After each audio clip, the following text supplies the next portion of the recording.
Hello and welcome to the session on Universalization of Secondary Education.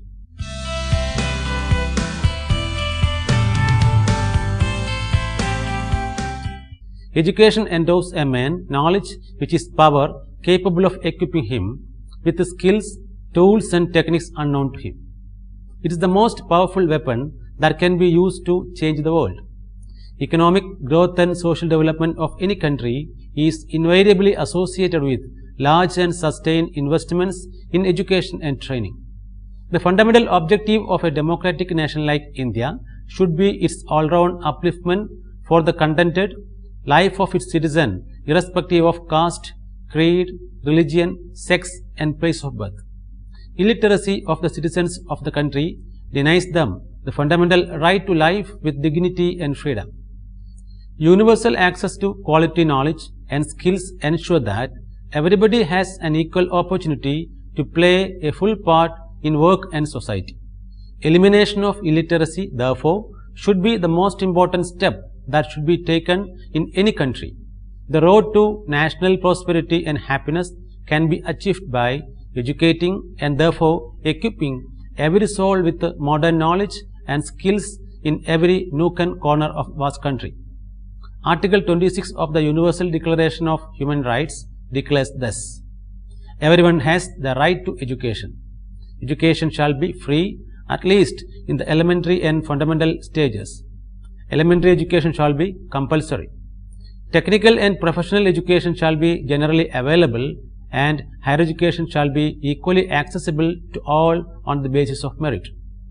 For the purpose of convenience, education may be divided into three broad stages: primary education for children at the age of 5 and 11 years, secondary education for children at the age of 11 to 17 years, and adult or further education for students above 18 years. India almost occupies the lowest rank in the human development scale by international reckoning because of the lowest literacy of its masses.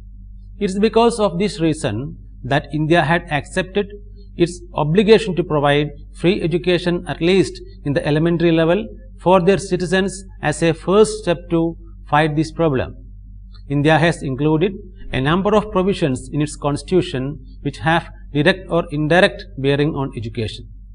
The Constitution of India gives a few directions and suggestions for the development of education in the country.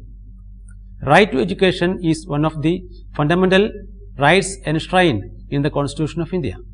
The articles of Indian Constitution also provide right to education as one of the fundamental rights and relate to the following 7 aspects of Indian education: equality before law, religious instructions, interests of the minorities, free and compulsory primary education, education of SC, ST and other weaker sections, medium of instruction at primary stage and center-state relation relating to education. Education in India is provided by both public sector and private sector. The control and funding for education comes from 3 levels: central, state and local. Before 1976, education was the exclusive responsibility of the states. The Constitutional Amendment of 1976 included education in the concurrent list. Universal access to education is the ability of all people to have opportunity in education irrespective of social class, ethnicity, disabilities, caste, sex, etc. The first step to this was achieved with initiation of Universalization of Elementary Education or UEE. Primary education is one of the formative periods in the development of the child. So, the Indian state was well aware of the importance of ensuring universal basic education to its entire citizen.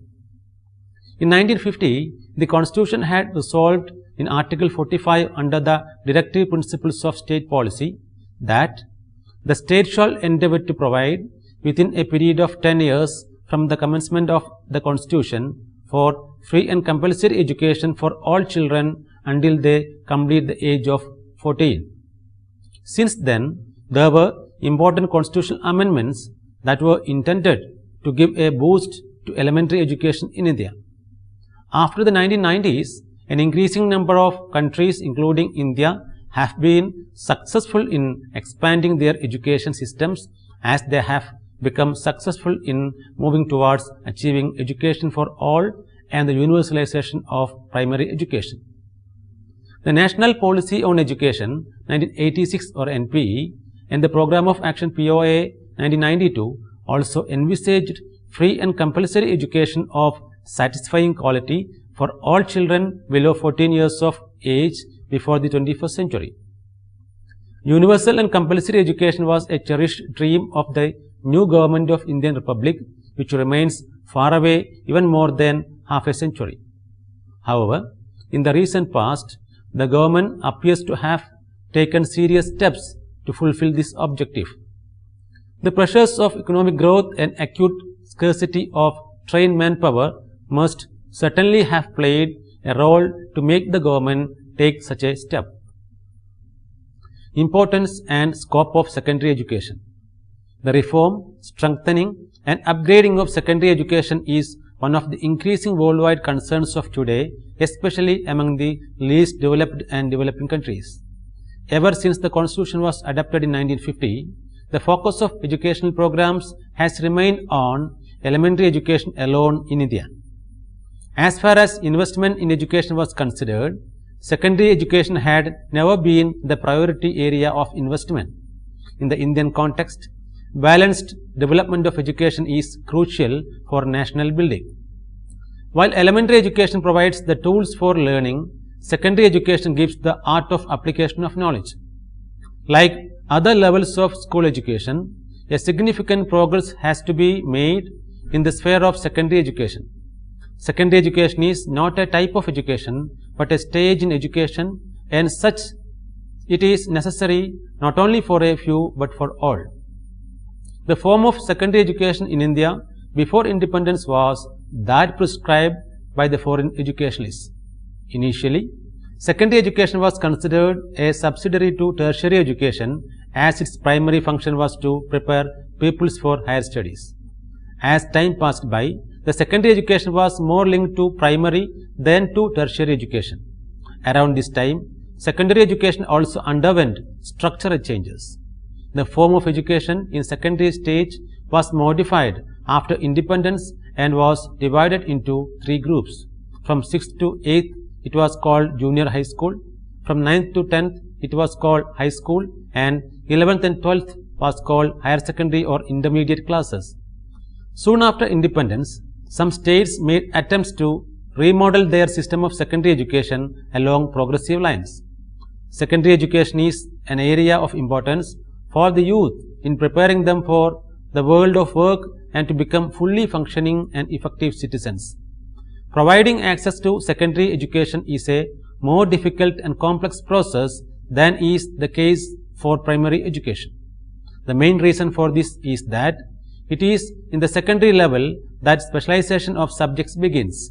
Moreover, there is larger number of stakeholders for this level of education whose views need to be accommodated than in the case of primary education. Another reason is that secondary education is far more expensive than primary education. For several decades, it has been argued that secondary education needs to be expanded both as a response to increased social demand and as a feeder cadre for higher education. Researchers from around the world suggest that secondary education is critical for breaking the intergenerational cycle of poverty in a country. Studies also suggest that secondary education provides huge beneficial impacts on health, helps in raising the marriage age, reduce fertility rate, and improve child rearing practices. It is also argued that investment in secondary education yields considerable social and economic returns, making it crucial for national development. With the increase in the number of Indian children completing their primary education due to universalization of elementary education or UEE, the demand of secondary education has increased. Now, with the effect to globalization, it has been found that India has to generate technical power and develop new knowledge and skills competitive at the global level. The secondary and senior secondary education has a key role in enabling India to achieve this goal. Secondary education prepares people in a country for higher technical and professional education. So, India feels that time has arrived to take proactive measures to plan and provide for universalization of secondary education to its citizens. History. The Wood Dispatch of 1854 is considered as the Magna Carta of Indian education. It adopted a new policy towards mass education in India.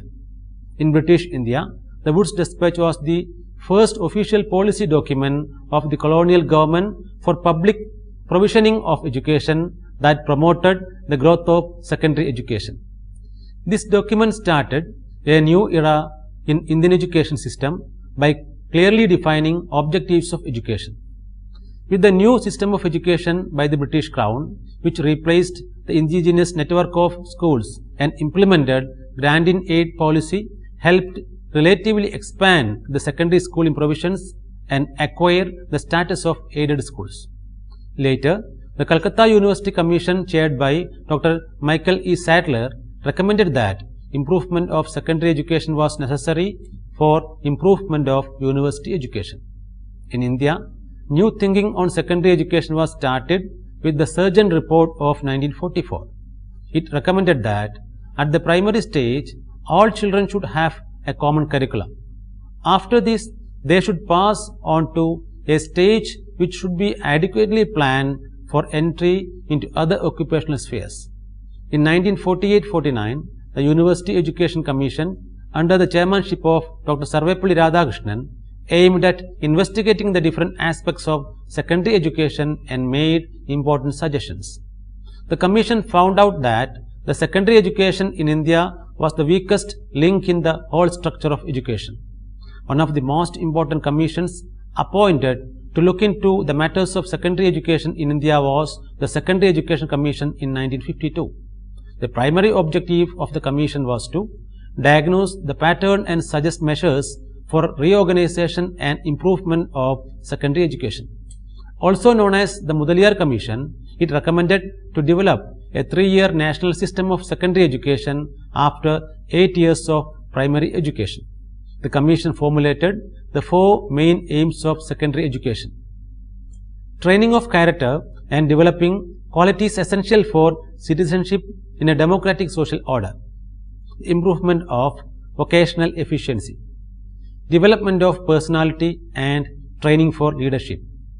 A commission under Dr. S. Kothari advocated for restriction of unplanned and uncontrolled expansion of secondary education. The commission found that such a practice deteriorated the standard of education system as a whole. It was Kothari Commission that suggested vocationalizing the secondary education. Thus, through appointment of various commissions and committees, the secondary education in India underwent several changes. The National Policy on Education, or NPE, of 1986 subsequently reiterated the views of Education Commission to implement a 4-year secondary education system across the states and the union territories. This policy emphasized improving equitable access to secondary education and the enrollment of girls, SCs and STs, particularly in science, commerce and vocational streams. Universalization of secondary education. Even after visible progress in secondary education, regional, gender and social disparities in access and participation continue to be a major concern. Although share of girls in the total enrollment at secondary stages has increased substantially, there still exists wide gap in participation of boys and girls.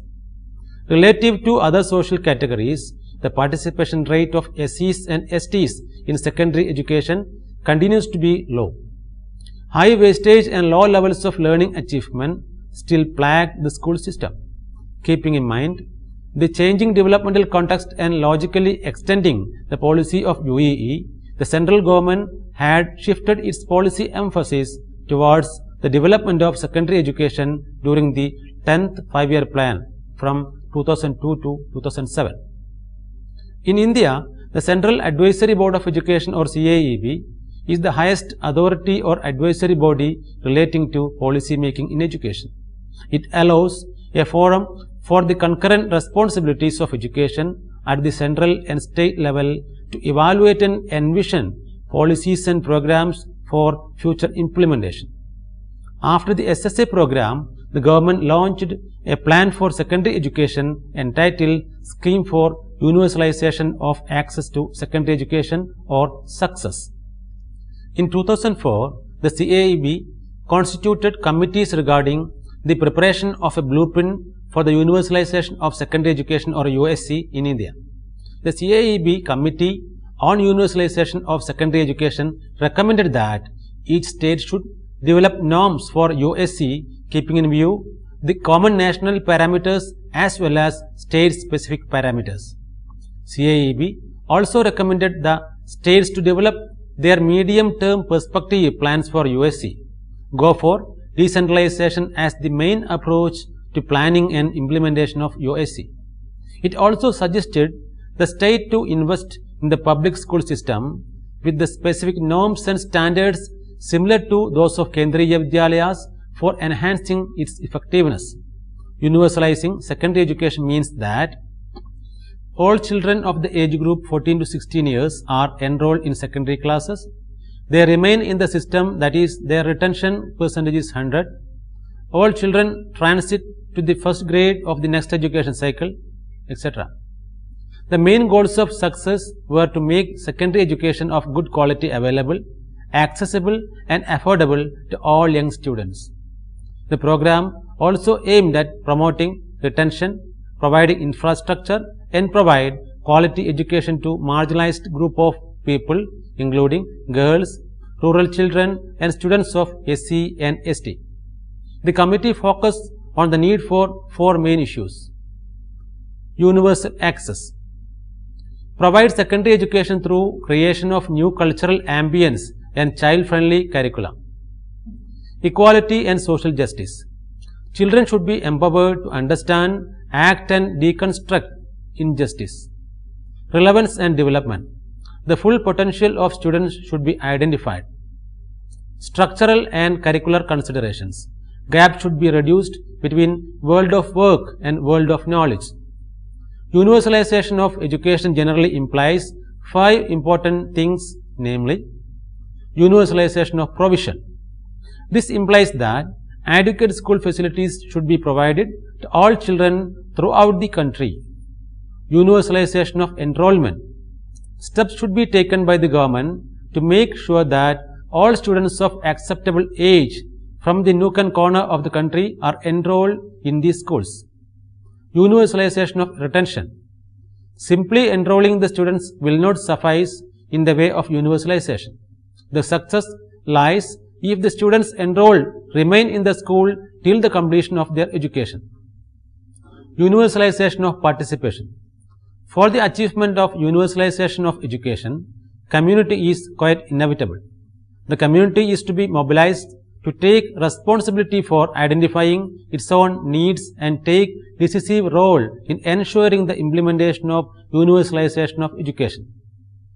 Universalization of achievement. For the success of universalization of education, the students is to be ascertained.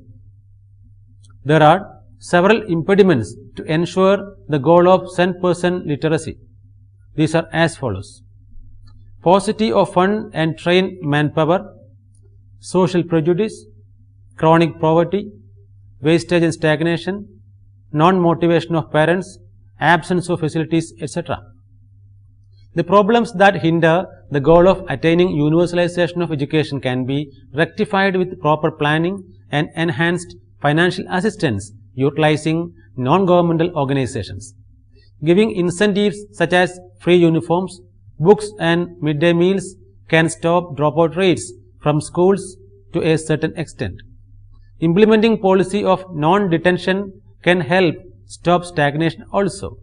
The targets for USC as spelled by CAEB committee included universal participation by 2015, universal retention by 2020, mastery learning by more than 60% learners by 2020, universal higher secondary education grades 11 to 12 by 2020. Conclusion. India is on the move again with the promise of a new renaissance in the making. It is emerging as a fast-growing economy in the world. The most powerful tool in this process is education based on moral and spiritual values on the one hand and science and technology on the other.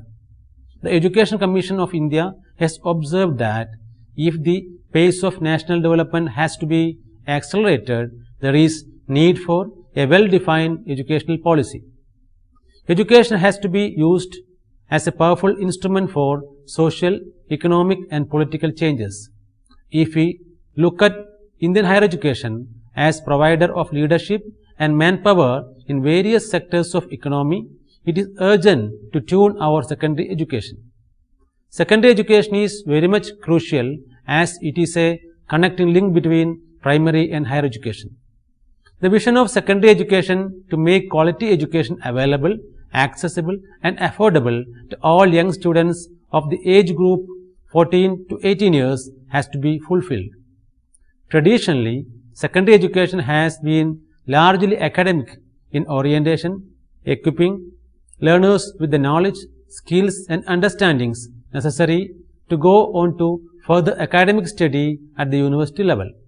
However, it is now believed that secondary education has considerable value in its own right and it is not just required for tertiary studies alone. According to education surveys, the expansion of secondary and higher education level, both in terms of enrollment and number of institutions, has been higher than in case of other stages of education. Countries recognize the priority of secondary education as an indispensable link in the whole education system, especially between the primary and secondary levels of education. But still, in many countries, secondary education has become the weakest link in the educational chain.